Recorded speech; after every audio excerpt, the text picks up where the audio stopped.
Bom dia a todos. Como estão? Está tudo bem? Bem, graças a Deus. Obrigado, Davi. Vamos abrir as nossas Bíblias em Gênesis capítulo 1, versículo 9 até o versículo 13. Mantenham os vossos dedos aí, porque essa será a passagem que iremos estudar esta manhã. Gênesis capítulo 1, versículo 9 até o versículo 13. Só para lembrar a todos, estamos a estudar as origens, o livro de Gênesis. E estamos na primeira secção, que é intitulada Deus cria o universo. Já vimos o primeiro dia da criação, já vimos o segundo dia da criação e hoje avançaremos para o terceiro dia da criação. E o meu objetivo nesta manhã é, além de falar do terceiro dia da criação, é mostrar que existe uma importante relação entre a criação e a salvação. Uma relação entre a criação e a salvação. Os mares e a vegetação são fundamentais para o sustento da vida dos animais e dos homens nesta terra. E esta característica de produção e sustentabilidade é ilustrativa para que tanto os primeiros ouvintes do Evangelho como nós possamos entender as boas novas da salvação. Por outras palavras, além de Deus criar um planeta para que os homens possam viver sustentável com alimento e os animais também, Ele cria este planeta com todos estes elementos para, de certa forma, simbolizar o grande plano de salvação e de restauração. Por exemplo, o autor de Hebreus faz o uso da esfera agrícola para explicar que a certeza e a segurança da salvação, que se obtém por um sacrifício e não por vários sacrifícios, é semelhante a duas terras que recebem chuva. Isto está em Hebreus capítulo 6, versículo 7 até o versículo 8. O texto diz: porque a terra que absorve a chuva que frequentemente cai sobre ela e produz erva útil para aqueles por quem é também cultivada, recebe bênção da parte de Deus. Versículo 8. Mas se produz espinhos e abrolhos, é rejeitada e perto está da maldição, e o seu fim é ser queimada. Portanto, a conclusão é que a verdadeira salvação produz fruto. E isto era o que o autor de Hebreus esperava dos seus ouvintes, como ele conclui depois nos versículos 9 até ao versículo 12. Portanto, isto é só para ilustrar que a criação de uma terra frutífera é análoga a um evangelho que produz fruto para a vida eterna. Uma pessoa que diz que é crente e ela não produz fruto, ela não é cristã. Ela pode ter uma convicção intelectual da Bíblia, uma crença tradicional do cristianismo, mas se ela não produz fruto, ela é morta. Então a Bíblia ensina e usa a criação como ilustração para mostrar que a criação de uma terra frutífera é análoga a um evangelho que produz fruto para a vida eterna. Por outras palavras, uma vida frutífera e autossustentável é aquela que foi plantada pela palavra de Deus e germinada pelo seu poder. Eu repito, uma vida frutífera e autossustentável é aquela que foi plantada pela palavra de Deus e germinada pelo seu poder. E com isto dito, com esta ideia, com este conceito que ilustra, não é, a criação para a salvação, entramos no terceiro dia. E o terceiro dia é-nos apresentado uma terra frutífera e autossustentável. Uma terra frutífera e autossustentável. Portanto, após a primeira separação entre a luz e as trevas no primeiro dia e a separação das águas inferiores das superiores do segundo dia, agora Deus separa os mares da terra seca. Ele faz agora esta próxima separação. Ele não só separa isso neste terceiro dia, mas esta é uma das separações que ele faz no terceiro dia. Agora, eu gostaria de recordar o padrão dos dias criativos. Temos 6 dias criativos em Gênesis capítulo 1 e cada dia tem um padrão. E nós falámos desse padrão nas últimas sessões. Então, este terceiro dia não foge muito a esse padrão. Então, o terceiro dia contém basicamente o mesmo padrão, mas com uma diferença. Vamos só resumir este padrão. Primeiro temos Deus a ordenar, temos a ordenação. Disse Deus, ou disse também Deus, ajuntem-se as águas, aparece a terra seca. Versículo 11, disse, produz a terra relva, ervas que deem sementes e árvores frutíferas. Deus diz, Deus comunica a existência de coisas. Logo depois desta comunicação verbal da parte do Todo-Poderoso, vem a resolução. Esta é a segunda etapa deste padrão. Vem a resolução. O texto diz no versículo 9 e no versículo 10, aí assim se fez. De facto, aconteceu como Deus determinou e como Deus ordenou, decretou. Depois temos a separação. Deus começa a organizar os elementos que Ele próprio cria, que Ele próprio faz surgir. O versículo 9 diz, ajuntem-se as águas e apareça a porção seca. Versículo 11, deem fruto segundo a sua espécie. Ele começa a separar os tipos e as famílias e as espécies das vegetações. Versículo 12, ervas que davam semente segundo a sua espécie e árvores que davam fruto conforme a sua espécie. Então temos aqui Deus a organizar na sua semana de trabalho, a criar as coisas e a organizar separando-as e colocando no compartimento certo. Porque o nosso Deus é um Deus organizado, é um Deus de ordem. O quarto ponto é a nomeação. Depois de Deus de organizar e estabelecer uma ordem na sua criação, Ele dá nomes. O versículo 10 diz, à porção seca chamou Deus terra e ao juntamento das águas chamou mares. Deus dá nomes às coisas. E por fim, a avaliação de Deus. Deus avalia aquilo que Ele criou. Deus olha para aquilo que Ele fez, para aquilo que Ele organizou, e Ele decreta um valor ético e estético para aquilo que Ele criou. E temos a avaliação de Deus, e viu Deus que isso era bom. Versículo 12, a mesma coisa, e viu Deus que isso era bom. Aquilo que Deus faz no terceiro dia, e que fez no segundo e no primeiro, Deus considera bom. Agora reparem que existe uma diferença. Aqueles mais perspicazes, se calhar já viram, mas conseguiram reparar na diferença que existe entre este dia e os outros anteriores? Qual é a diferença? Bem, neste dia, neste terceiro dia, existem 2 atos criativos. Os outros só existiam um, mas este tem 2.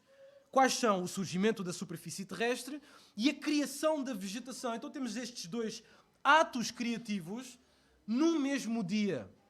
Deus está a mostrar aqui que o interesse dele é colocar os olhos dos seus ouvintes, os olhos dos seus leitores, na porção seca, que é o ponto central de toda a história da redenção, a terra. Então o que é que Deus faz primeiro neste terceiro dia? A primeira coisa que Deus faz, ou que Deus separa e que Deus organiza, são os mares. Vejam comigo no versículo 9 e versículo 10 de Gênesis capítulo 1. Disse também Deus, ajuntem-se as águas debaixo dos céus num só lugar, e apareça a porção seca. E assim se fez. A porção seca chamou Deus terra, e ao ajuntamento das águas, mares. Então temos aqui a primeira etapa do terceiro dia, o tratamento dos mares, das águas. Nós sabemos de onde é que apareceram estes mares. Sabemos que no segundo dia Deus fez esta separação, criando a atmosfera e todo o espaço sideral, e depois Deus cria os oceanos, mantém-se água em baixo. Então quem olha de fora, a um telescópio que esteja fora no universo, ou imagens que nós, às vezes nós vemos em fotos, no YouTube, ou mesmo qualquer filme que nós possamos ver que fala do universo, nós vemos que o nosso planeta é uma joia neste vasto universo. É uma joia. É um planeta incomum. Aliás, é o único planeta que abriga condições necessárias para a vida. Neste universo não existe um planeta como o nosso planeta Terra. E ele é incomum por causa da sua grande quantidade de água. Alguns chamam ao nosso planeta, em vez de chamar planeta Terra, gostam de chamar o planeta Oceano ou o planeta Azul. É uma joia azul que está ali no universo, intencionalmente colocada ali, no grande vasto universo e também na Via Láctea. Agora, na perspectiva secular, porque o mundo tem uma perspectiva acerca do universo e das origens. Na perspectiva secular, acerca da origem da Terra, o surgimento dos oceanos é algo ainda especulativo. Ou seja, a ciência moderna, a ciência secular, que coloca a Bíblia e Deus de lado, não consegue dogmaticamente explicar de onde é que apareceram todos estes oceanos que nós temos. Embora as águas marinhas nós sabemos que ocupam 71% da superfície terrestre e contenham quase a totalidade de todos os elementos químicos conhecidos e perfeitamente misturados nesta forma oceânica, a ciência não tem um claro conhecimento da origem de tais águas. Não sabem. Temos muita água, mas não sabemos de onde é que veio. Aliás, alguns cientistas seculares acreditam que os oceanos surgiram de uma atmosfera primitiva. Lembram-se daquilo que aprendemos na semana passada? Que as águas de cima vieram das águas de baixo. Eles estão a dizer que as águas de baixo vieram das águas de cima. Completamente contrário daquilo que nós aprendemos no segundo dia da criação.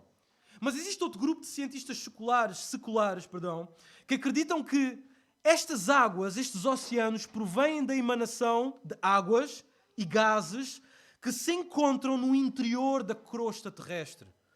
Lá mesmo no subsolo da Terra, lá na cave, mesmo lá embaixo, estas águas surgiram em forma de gases, em forma, seja o que for, e criaram estes grandes oceanos que temos no universo. Agora, eu não quero desprezar a ciência moderna, e acho que nós temos que ser gratos às descobertas científicas que nós temos hoje e à tecnologia que é fruto deste avanço tecnológico.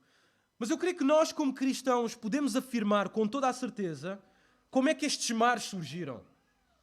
Nós podemos dizer que estes mares surgiram e foram reunidos num só dia, e foi no terceiro dia da criação.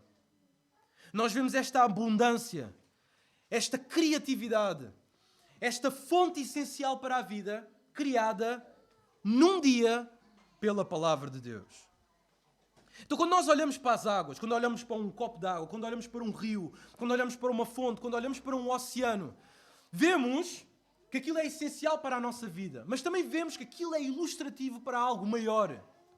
E existe um personagem no Novo Testamento que agarrou neste elemento tão importante para a vida e usou este elemento para explicar acerca da salvação. É interessante ver que no Novo Testamento a água é análoga a Jesus. A água é análoga a Jesus. Na interação que Jesus tem com a samaritana, que retirava água do poço, Jesus aborda esta samaritana e diz o seguinte: quem beber desta água no poço, tornará a ter sede.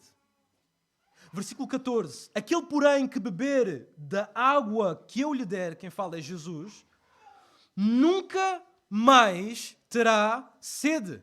Pelo contrário, a água que eu lhe der será nele uma fonte a jorrar para a vida eterna. Agora reparem tentem posicionar-se neste diálogo entre Jesus e a samaritana. A mulher fica intrigada com esta declaração. E ela na sua mente pergunta como Jesus faria isso, não tendo ele as condições necessárias para retirar esta água do poço. Agora Jesus contesta, e Jesus responde a esta mulher. E quando Jesus responde a esta mulher, ele expõe o pecado e a necessidade espiritual desta mulher. Vemos isto em João capítulo 4, versículo 16 e versículo 18. E no final desta interação, no final deste diálogo, esta mulher acaba por entender que, de facto, este homem que está à frente dela é o Messias prometido. É aquele que o povo de Israel esperava. Era aquele que podia saciar a sede da alma humana. Então temos uma mulher aqui perdida, completamente religiosa, mas que não entende a sede espiritual que ela tem. E Jesus vem a esta mulher com grande graça e misericórdia e diz a esta mulher: essa água que tu tiras não é suficiente para matar a sede espiritual que tu tens. Tu precisas de mim. Portanto, Jesus usa um elemento tão básico da criação, um elemento tão básico para a vida, para ensinar que, assim como a sede física somente pode ser saciada por H2O, também a sede espiritual só poderá ser aliviada por Jesus, que é a água da vida. A analogia é simples. A água física que sacia o corpo é análoga à água espiritual que sacia uma alma sedenta. E Jesus é essa água. Agora, quando os homens que não têm a Bíblia, que não têm Deus como fator determinante para entender o mundo, olham para os mares, eles veem só apenas num aspecto terreno, num aspecto superficial. Nós podemos ver as águas e podemos entender que ali está um sinal, um pregador para homens e mulheres que têm a sua alma seca e precisam de Jesus Cristo, que é a água da vida. Por isso, a água criada é análoga à salvação. A água criada é análoga à salvação. Mas Deus não termina aqui. Deus continua o seu processo criativo. E Ele continua a criar, porque Deus é bom, Deus é misericordioso, Deus é um Deus de graça e quer criar uma terra frutífera e sustentável para as criaturas que Ele irá colocar lá. Depois de Deus juntar a água num só oceano, num único oceano, Ele agora faz aparecer a primeira montanha, a terra. A terra aparece. Agora é curioso ver que o texto diz: apareça a porção seca. Apareça a porção seca. É apenas uma porção seca. Uma porção seca. Está no singular. Contudo, quando nós olhamos para o mundo à nossa volta, nós vemos não uma porção seca, mas vemos várias porções secas. O que está a acontecer aqui? Será que a Bíblia está errada? Será que a palavra de Deus simplesmente tem este relato da criação como forma de ilustração só, como simbólico somente? Os cientistas crentes e seculares, que têm uma cosmovisão bíblica, aqueles que não têm uma cosmovisão bíblica, acreditam que no passado os continentes estavam unidos. Eles estavam unidos naquilo que nós chamamos de Pangeia, um supercontinente único. Agora, no nosso PowerPoint, no próximo slide, nós podemos ver como é que mais ou menos estes continentes se juntavam. E os cientistas acreditam que esta deriva continental aconteceu de certa forma. Alguma coisa causou a separação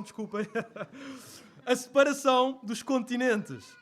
Agora, infelizmente, os cientistas seculares concluem que tal agrupamento continental, esta união neste supercontinente, esteve presente há uns 400 milhões de anos atrás. É assim que eles veem. Então nós vemos os mesmos dados, os cientistas crentes olham para os mesmos factos que os cientistas seculares e eles chegam a conclusões diferentes. Então os cientistas seculares dizem que, bem, existiu esta Pangeia, mas foi há uns 400 milhões de anos atrás. Porém, o que é que a Bíblia ensina? Bem, a Bíblia tem esta declaração radical, que no terceiro dia Deus fez aparecer a porção seca. Um único continente, um único supercontinente, no terceiro dia, há 6.000 anos atrás.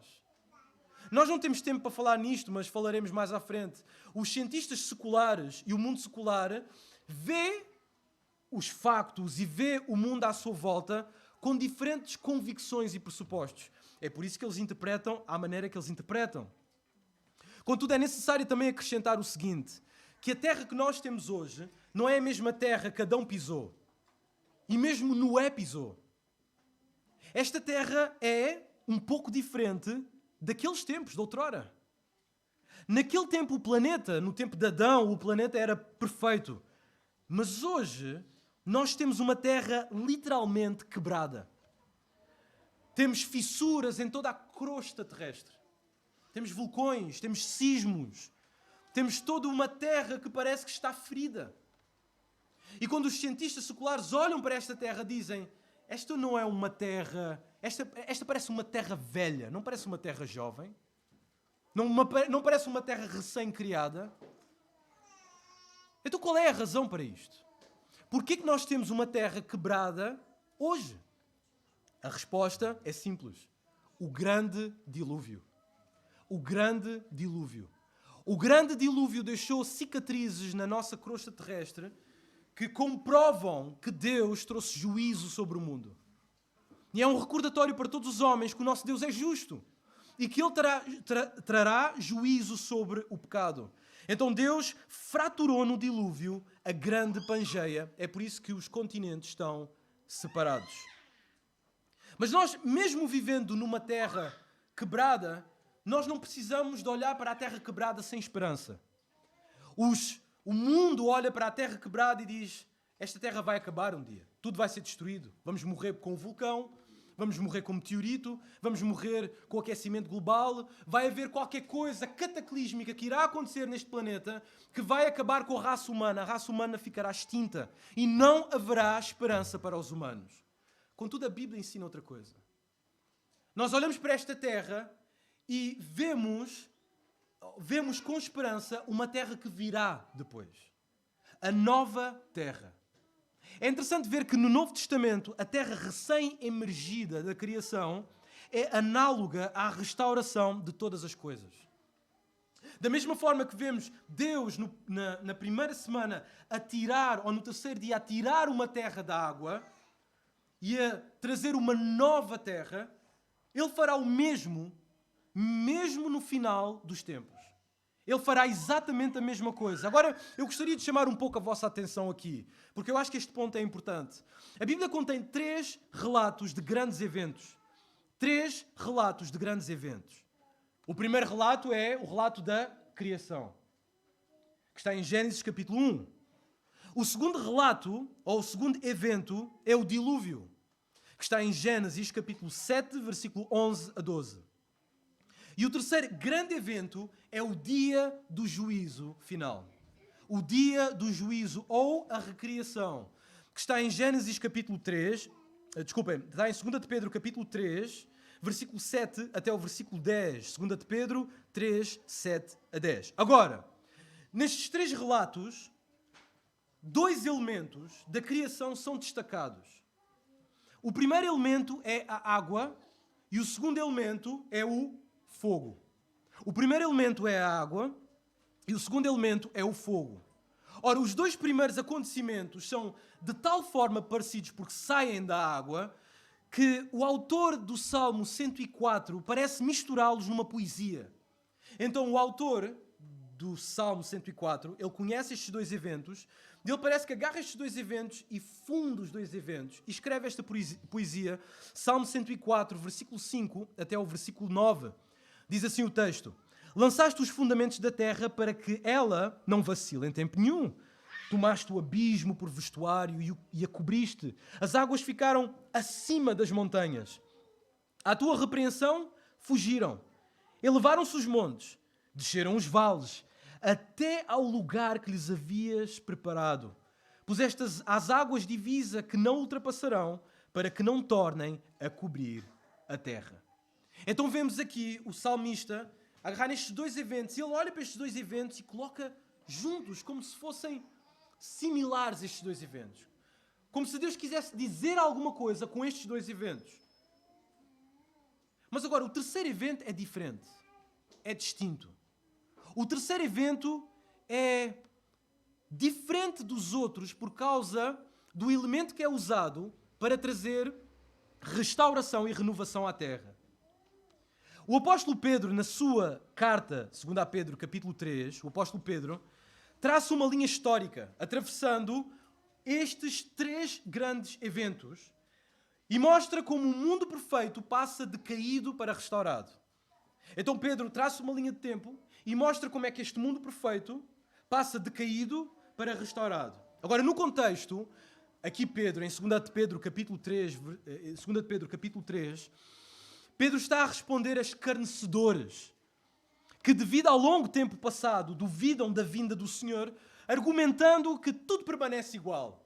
Pedro, esta tua conversa da segunda vinda do Senhor é blá blá blá, porque tudo está igual, Ele não veio, deixemos destas coisas. Ele diz isto nos versículos 3 e no versículo 4. Então o apóstolo Pedro responde a isto. Ele olha para estes homens, para estes escarnecedores, olha para a congregação, sai em defesa da congregação e ele escreve que estes escarnecedores deliberadamente esquecem isto está no versículo 5 e no versículo 6, deliberadamente esquecem que, de longo tempo, houve céus, bem como terra, a qual surgiu, e reparem, surgiu da água e através da água pela palavra de Deus. Versículo 6, pela qual veio a perecer o mundo daquele tempo afogado em águas. Portanto, o que é que está a acontecer aqui? Aqui Pedro relembra os dois grandes eventos. Os primeiros, quais são? Criação e dilúvio. E diz que a terra que emergiu da água foi submersa pela mesma água. Todavia, a terra pós-diluviana aparece. Vamos tentar resumir isto outra vez.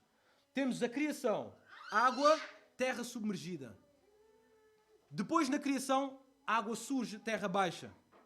Depois, dilúvio, água sobe, terra baixa. Depois do dilúvio, água sobe, terra baixa. Ao contrário. Água baixa, terra sobe. Então o que temos agora é a terra pós-diluviana. É uma terra que emerge do dia do juízo. É uma nova terra. E aparentemente o que Deus quer fazer aqui, demonstrar aqui, nós falaremos isso mais à frente, é uma segunda oportunidade. É por isso que ele coloca esta imagem como se fosse uma nova criação. O versículo 7 de 2 de Pedro, capítulo 3, diz o seguinte: os céus que agora existem e a terra, pela mesma palavra, têm sido entesourados para o fogo. Estão reservados para o dia do juízo e destruição dos homens ímpios. Então os homens têm que olhar para esta terra como uma terra em que haverá um tempo de juízo.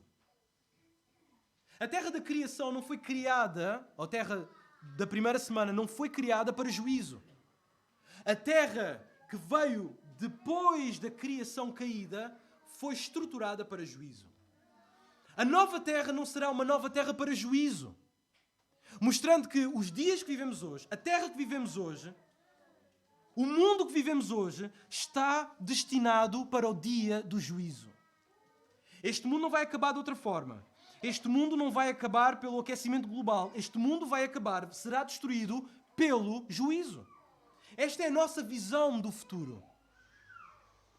Então aqui está o terceiro evento.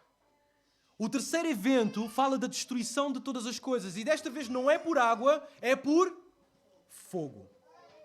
Fogo.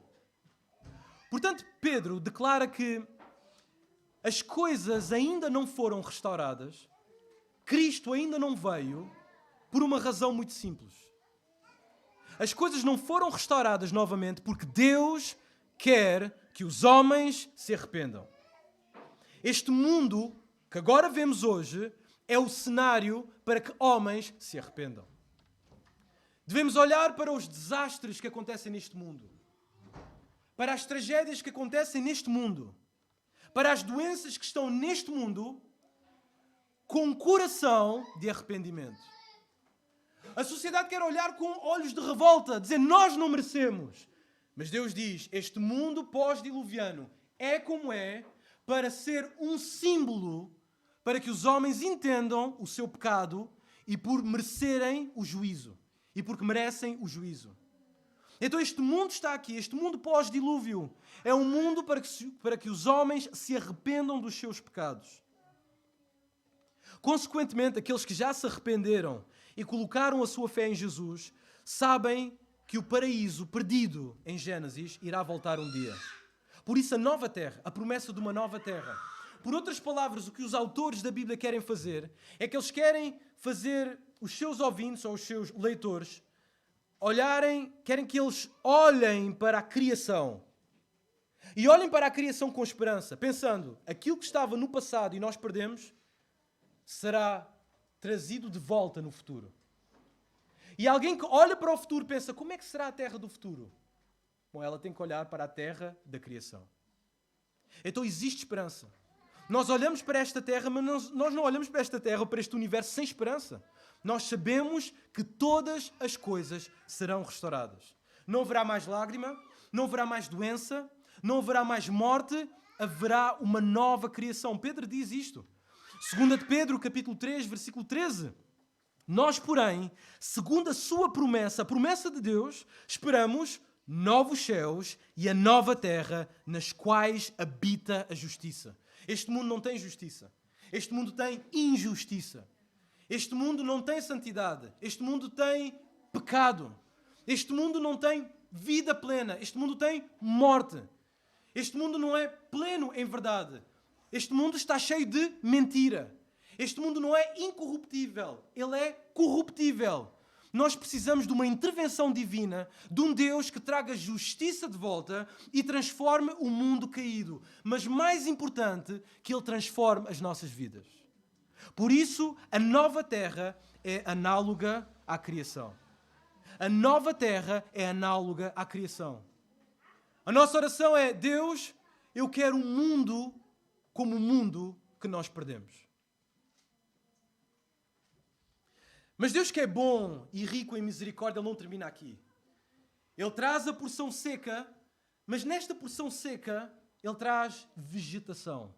O versículo 11 diz o seguinte: E disse: Produz a terra relva, ervas que deem semente e árvores frutíferas que deem fruto segundo a sua espécie, cuja semente esteja nele, sobre a terra. E assim se fez. Versículo 12. A terra, pois, produziu relva, ervas que davam semente segundo a sua espécie, e árvores que davam frutos, cuja semente estava nele, conforme a sua espécie. E viu Deus que isso era bom. A vegetação. Deus cria o reino vegetal.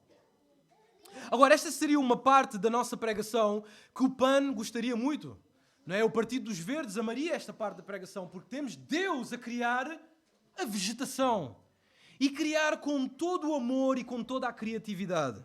Agora, quando a ciência secular olha para o mundo vegetal, eles acreditam que as plantas terrestres terão evoluído há 450 milhões de anos, a partir de formas primitivas como algas, sendo a relva o último estágio, ou a última etapa, ou a última espécie a surgir. Contudo, o texto claramente ensina que o reino vegetal não passou por um processo de milhões de anos. O texto é claro. O texto diz, aquele único que estava lá para dizer, diz que o reino vegetal foi criado num dia. Ele foi criado no terceiro dia. E quanto a este pensamento é necessário fazer duas notas. Eu gostaria de fazer duas notas importantes. Aqueles que muitas vezes são abordados por pessoas que não acreditam em Deus, que têm uma visão completamente naturalista do mundo. Há duas abordagens, duas considerações importantes que eu gostaria de fazer, que podem ser munição para ter uma boa conversa e levar ao Evangelho. A primeira, a vegetação não vem de um organismo comum. Ou seja, a crença básica do nosso mundo é que tudo veio de um único organismo, de uma singularidade, de um ascendente comum. Sejam plantas, animais marinhos, animais terrestres, seja o que for. O que vemos aqui é várias espécies. No texto vemos várias espécies. Por outras palavras, nós vemos diferentes classes e tipos de vegetais. Vemos diferentes famílias. E todas estas classes, estes tipos de vegetais, apareceram no mesmo dia. Aliás, o texto literal hebraico sugere 3 divisões das plantas. 3 divisões. Elas não vieram todas da alga. O que diz aqui o texto é que existem 3 divisões de plantas. E é 3 divisões segundo a sua espécie. Temos a relva, temos as ervas que produzem semente e temos árvores frutíferas. E isto abarca toda a vegetação que vemos hoje. Abarca árvores, videiras, arbustos, flores, ervas, musgos e tudo mais. Então, esta vegetação que vemos hoje já foi criada com diversidade. Deus criou estas subdivisões do reino vegetal. Então, a vegetação não vem de um organismo comum. Ela foi criada diversa num dia só, no terceiro dia. A segunda consideração é que grande parte da vegetação que Deus criou surgiu dotada da capacidade de reprodução. Então, esta vegetação é autossustentável, reproduz-se. Da variedade de plantas existentes que temos no planeta, 93% são plantas que produzem sementes. Agora, o texto diz o seguinte: eram ervas que deem semente, ou sêmen, segundo a sua espécie, árvores que deem fruto, segundo a sua espécie, ou que deem fruto, segundo a sua espécie. Esta palavra espécie é a palavra para família, tipo, cuja semente ou sêmen ou esperma esteja nele. Portanto, só podemos deduzir que toda esta biodiversidade que nós temos, toda esta variedade e complexidade reflete algo acerca de Deus, que nós falámos há semanas atrás. Refletem que todo este universo foi criado por um Deus trino. Um Deus que é diverso e único, que tem diversidade e unidade e diversidade. Contudo, as plantas têm a capacidade de fazer todas estas coisas porque elas não só são controladas por Deus, mas elas são máquinas impressionantes. Se existe alguma coisa neste planeta que eu diria que são biofábricas, são as plantas. As plantas são incríveis. E o PAN diz, boa. As plantas são fábricas incríveis. Digamos que são parte da criação de Deus que consegue autossuster-se. Eu gostaria de falar só um pouco, muito rápido, da autossustentabilidade das plantas. Agora, as plantas podem produzir o seu próprio alimento, não é? Devido a certas funções peculiares que elas têm. As plantas, os cientistas veem isto, conseguem estudar isto, e elas têm uma membrana própria, especializada na produção de material orgânico a partir de material inorgânico e da energia solar. Agora, nestas membranas, estas membranas que as plantas têm, estas membranas possuem aquilo que nós chamamos de clorofila. E a clorofila é aquilo que dá pigmentação, é a pigmentação responsável pela cor verde da planta, podemos dizer desta forma. Então estes pequenos órgãos que estão nas células, que estão presentes bem dentro das células das plantas, elas são aptas para produzir ou criar o processo da fotossíntese. Então, neste processo de fotossíntese, elas conseguem produzir o seu próprio alimento, que elas produzem açúcares. Elas recebem a luz solar e recebem outras coisas e conseguem produzir o açúcar. Então, as plantas, neste sentido, elas foram criadas, de certa forma, para serem autossustentáveis. Além do mais, estas biofábricas vegetais, e isto é impressionante, por consumirem o dióxido de carbono, por consumirem a luz solar e água, como pagamento, elas oferecem-nos oxigênio. Isto é impressionante. Agora, não existe nenhum computador dentro destas plantas. Não existem máquinas, não existem... O que está a funcionar aqui é algo natural que Deus criou. São biofábricas, literalmente. E elas servem à criação para que a criação seja frutífera e seja autossustentável. Mas temos aqui um problema. Se as plantas precisam de luz do sol, nós estamos no 3º dia e o sol só aparece no 4º dia. O que é que se passa aqui? Não é? Como é que elas podem fazer o seu trabalho? Como é que elas podem ter pernas para andar se não existe sol? Bem, nós já falámos no 1º dia que mesmo não existindo luminares, Deus criou a luz. E esta luz nós não sabemos explicar qual luz é, porque o texto não diz. Esta luz era suficiente para tornar estas plantas, ou este reino vegetal, autossustentável e colocar estas fábricas, estas biofábricas vegetais em funcionamento. Agora, isto não pode parecer estranho para nós. Não havia sol, há plantas, isto é muito estranho. Não, no final dos tempos será exatamente a mesma coisa.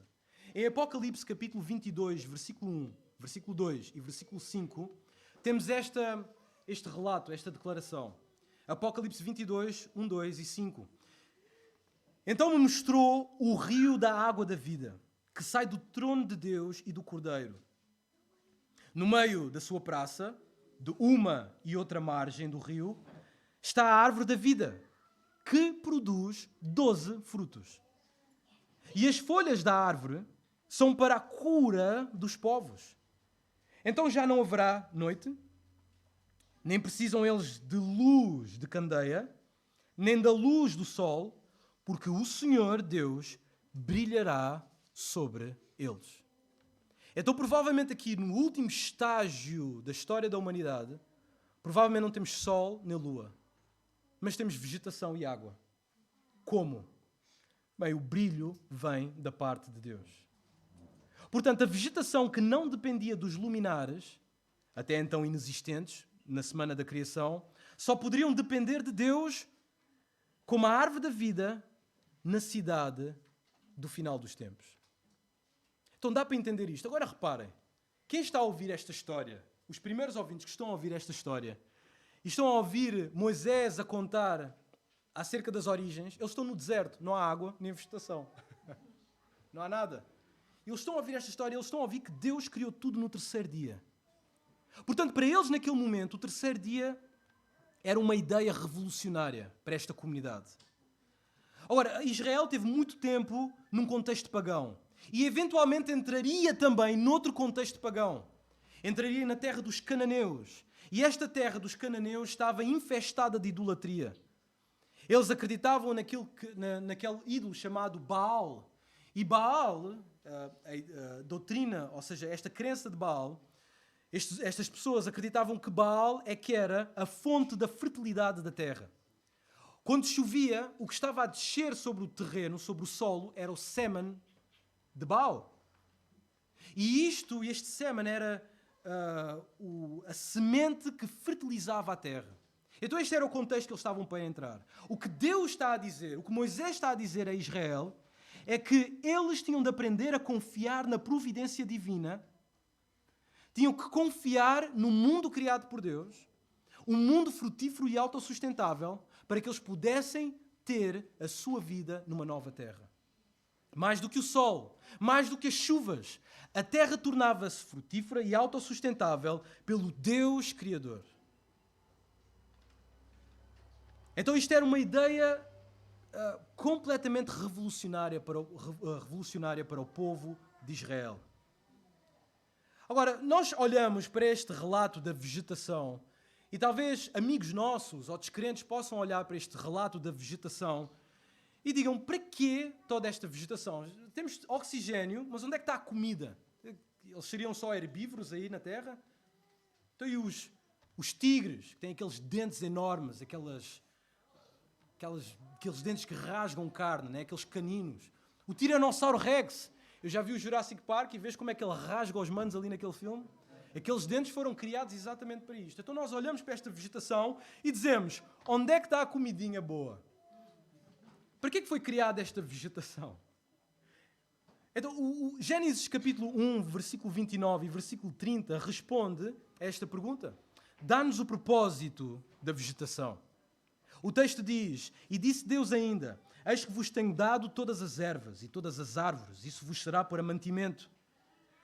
E a todos os animais da terra, em que há fôlego de vida, toda a terra verde lhes será para mantimento. Então o que temos aqui é o relato do veganismo de Adão e de Eva e de todos os animais. Por outras palavras, eles eram completamente herbívoros. Eles comiam só do fruto da terra. E nós perguntamos, então para que os caninos? Parece que existem para rasgar carne. Bem, o panda tem caninos grandes e ele não come carne. É interessante isto. O que nós vemos o cenário que nós podemos ter aqui é que o Tiranossauro Rex tinha aqueles dentes para poder rasgar a vegetação. E acreditem, existe fruta que só mesmo com faca para abrir aquilo, ou um martelo. Então imagina o quão útil seria aqueles dentes enormes. Faz desejar também ter dentes assim, não é? Portanto, o Senhor Deus estava a encher a terra de alimento para o homem. Este é o bom Deus. Deus estava a encher a terra de alimento, de fartura, uma terra frutífera e autossustentável para que o homem e para que todos os seres vivos pudessem manter-se lá, viver em alegria e serem alimentados. Em contrapartida, a teoria da evolução ensina que os animais existem e servem para comer outros animais. Aliás, toda a teoria de evolução baseia-se nesta máxima. Este é o processo evolutivo que é necessário para o avanço da vida e das espécies. É animais comendo uns aos outros. Contudo, a Bíblia diz ou conta a história de uma forma diferente. O professor Adalto Lourenço, no seu livro Gênesis capítulo 1 e capítulo 2, eu recomendo para que comprem, diz o seguinte: todas essas plantas do terceiro dia foram criadas por Deus e têm sido usadas como alimento. Grãos e pastagem para animais, bebida, cerveja e whisky. Foram usadas para cobertura de casas, papel, combustível, produção de calor pela queima no fogo. Esta vegetação foi usada para vestimenta, folhas, algodão e para utensílios da vida diária, como cestas de bambu. Então toda esta vegetação, todo este reino vegetal era suficiente para alimentar e para que o homem pudesse construir. Logo, a variedade do reino vegetal providencia alimento, medicação e recursos para construção. O pastor Jair está a dizer que agora nós temos que comer só vegetais. Não é isso que eu estou a dizer. Nós comemos carne, amém, né? Nós comemos carne por uma razão. Mas nós veremos isso depois em Gênesis capítulo 6 e capítulo 9. Mas aqui Deus cria o mundo para que o homem se alimente sem derramamento de sangue. Isto é importante. Então o que é que nós temos aqui? Temos um mundo criado por Deus. Nós vemos este mundo e diferentes pessoas com diferentes crenças interpretam este mundo de forma diferente. Nós vemos este mundo como uma dádiva de Deus para que haja vida. Vemos uma terra frutífera e autossustentável. Mas não só vemos a terra como algo que nos serve para alimento físico. Olhamos esta terra também como um símbolo de algo que Deus irá fazer. E este último ponto, eu gostava de concluir com este último ponto, com aquilo que eu gostaria de chamar da teologia da vegetação. Antes que me chamem de herege, deixem-me explicar. Creio que não estarei a passar dos limites se afirmar que existe uma analogia entre o reino vegetal e as boas novas da salvação. Eu chamo este ponto de teologia da vegetação. Agora, se o pastor John MacArthur pode intitular uma das suas pregações como teologia do sono, eu creio que também posso inventar algo parecido. Agora, quanto a este tema, poderíamos falar, quanto a este tema da teologia da vegetação e de a terra vegetal ser uma ilustração para a grande salvação, para o Evangelho, podíamos falar de temas como a Páscoa, os pães asmos, a festa das primícias, o Pentecostes, a última ceia do Senhor, que são celebrações que incluem em si o produto da terra para simbolizar algo acerca da redenção do povo de Deus. Agora ouçam isto com atenção. Tudo aquilo que foi criado por Deus no terceiro dia, toda esta vegetação, mesmo a água e a terra, são um prelúdio da redenção futura ou da salvação futura. Mas para além destes eventos, não é? A Bíblia também usa certos textos que recorrem ao reino vegetal para explicar aos leitores esta teologia ou doutrina do Evangelho. Então estes leitores olham para a vegetação, olham para a comunidade e dizem: vou usar aquilo que foi criado no terceiro dia, aquilo que foi criado por Deus, para tentar explicar a esta comunidade o que é o Evangelho e o que são as boas novas. Eles começam pela primeira doutrina, a doutrina da autonomia humana e a soberania divina. Ou seja, a doutrina da responsabilidade humana e da soberania de Deus. E vemos isto em Marcos capítulo 4, versículo 26 a 28. Marcos capítulo 4, versículo 26 a 28. Disse ainda: o reino de Deus é assim, como se um homem lançasse a semente à terra, depois dormisse e se levantasse de noite e de dia, e a semente germinasse e crescesse não sabendo ele como. Versículo 28, a terra por si mesmo frutifica, primeiro a erva, depois a espiga e por fim o grão cheio na espiga. Agora, sem delongar muito, Marcos registra uma série de parábolas ensinadas por Jesus acerca de dois temas importantes, da palavra de Deus e do reino. A palavra de Deus e o reino, e como a palavra de Deus gera o reino.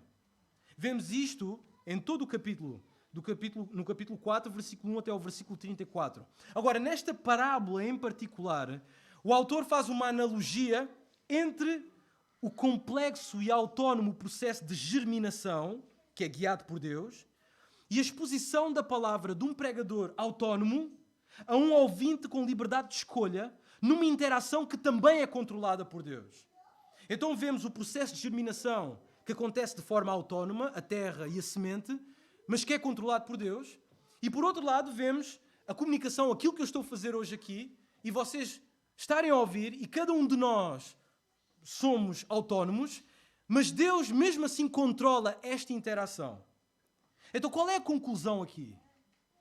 Bem, embora o fruto ou o resultado, em certo sentido, necessite da cooperação entre terra, semente, comunicador, ouvinte, o resultado final deriva exclusivamente da soberania de Deus, independentemente da autonomia da terra, da semente, do comunicador e do ouvinte. Em última instância, o que determina o fruto não são os elementos secundários que estão envolvidos no processo, mas o próprio Deus. Então, na teologia da vegetação, como ilustrativa para o Evangelho, vemos que a salvação depende, em última análise, da soberania divina. Da mesma forma que o fruto da terra depende de um Deus criador. Então esta é a teologia que eles querem transmitir. Todos aqueles que estão a ouvir a palavra de Deus. Não há nada que eu possa fazer deste púlpito que te vá convencer que Deus existe e que Cristo morreu pelos teus pecados. Não há nada que eu possa fazer. Mas Deus pode. A segunda doutrina que nós vemos nesta teologia da vegetação é a doutrina da depravação humana e da suficiência das Escrituras. Por outras palavras, é a doutrina do pecado do homem e da suficiência, da utilidade das Escrituras. 1 de Pedro, capítulo 1, versículo 22 a 25, diz o seguinte: tendo purificado a vossa alma, pela vossa obediência à verdade, amai-vos uns aos outros. Pois fostes regenerados não de semente corruptível, mas de incorruptível, mediante a palavra de Deus, a qual vive e é permanente. Versículo 24. Pois toda a carne é como a erva, e toda a sua glória é como a flor da erva. Seca-se a erva e cai a sua flor. A palavra do Senhor, porém, permanece eternamente. Ora, esta é a palavra que vos foi evangelizada. Então o que é que Pedro está a fazer aqui? Falando na doutrina da depravação do homem e da suficiência das Escrituras. Pedro ensina que a semente e a erva são análogas à eternidade da Bíblia e à corrupção humana. Por outras palavras, neste caso pelas mesmas palavras, Pedro ensina que a semente e a erva são um símbolo da eternidade da palavra de Deus e da corrupção humana. De maneira muito simples, assim como a erva tem pouca duração e rapidamente sucumbe à deterioração do mundo dominado pela morte, assim somos nós. Então nós olhamos para a erva, o mundo olha para a erva e diz: a erva está aqui hoje, amanhã já não está. O que é que isto significa?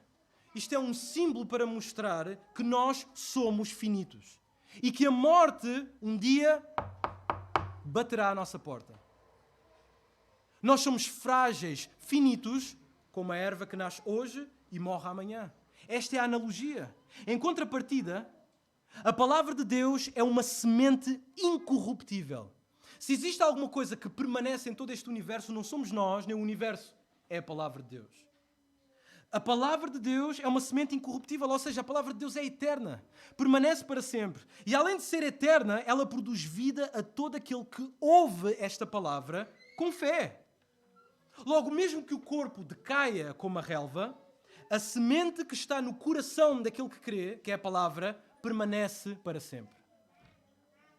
Então, pela vegetação, aqui temos os autores a agarrar na vegetação e explicar que a palavra é suficiente, que o homem é corrupto. Eles usam a vegetação para explicar estas grandes doutrinas que nós acreditamos, para que eles entendam o Evangelho.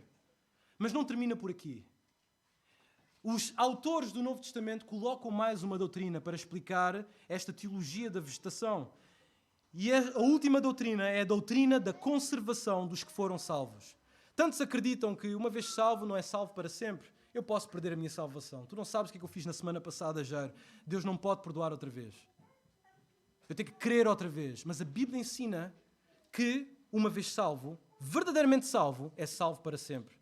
E esta é a doutrina que muitos teólogos chamam de perseverança dos santos ou preservação dos santos.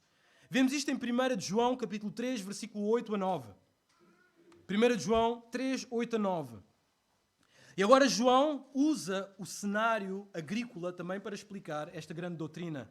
Ele diz: aquele que pratica o pecado procede do diabo, porque o diabo vive pecando desde o princípio. Para isto se manifestou o Filho de Deus para destruir as obras do diabo. Versículo 9. Todo aquele que é nascido de Deus não vive na prática de pecado, pois o que permanece nele é a semente divina, ou a divina semente. Ora, esse já não pode viver pecando, porque é nascido de Deus. Então, para resumir muito rápido, logo, o que nos faz permanecer crentes, nunca perder a salvação e viver longe do pecado é a semente divina que foi colocada em nós. A semente divina, a semente que é colocada na terra e que ela de facto dará fruto, é a mesma semente, neste caso ilustrativa à palavra de Deus, que foi colocada no nosso coração e dará fruto. Por isso, a nossa salvação é garantida. Agora, tu olhas para este mundo à tua volta e tu dizes: este é apenas um mundo que eu uso e abuso e não serve de nada para mim. Não consegues dar glória a Deus. Aliás, tu podes estar aqui esta manhã e olhar para a criação e dizer: bendita Mãe Natureza, deificando a criação como se não houvesse um Criador. Sabe que esta criação foi criada para o nosso benefício, mas também foi colocada como um mensageiro para nos lembrar que nós somos pecadores, sedentos e que necessitamos de um Salvador. E a única coisa que nos pode dar vida, a única coisa que nos pode transformar e nos tornar novas criaturas é a grande palavra de Deus, a semente incorruptível. Aquilo que eu estou a fazer esta manhã é lançar a semente para o teu coração. Eu não sei que tipo de coração é o teu, mas o meu desejo é que dê fruto no teu coração. Não há nada que eu possa fazer, eu só posso falar. Deus é soberano o suficiente para criar esse fruto, para fazer que haja vida.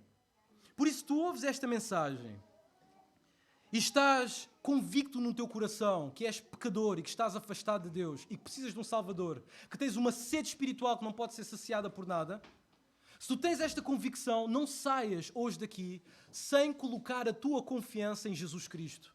Jesus Cristo morreu na cruz do Calvário, viveu uma vida perfeita, morreu na cruz do Calvário pelo nosso pecado. Morreu naquela cruz por ti e por mim, para oferecer a salvação. Agora, tu podes ter essa salvação não é pelas tuas boas obras, é confiando naquilo que Jesus fez por ti no teu lugar. Esta grande substituição que foi feita no nosso lugar. E se tu colocares a tua fé neste Jesus, Ele dar-te-á a salvação. O que tu precisas de fazer é arrepender-te dos teus pecados, virar as costas para a tua velha vida e colocar a tua fé no Senhor Jesus. E se tu fizeres isto hoje, a Bíblia promete que serás uma nova criatura.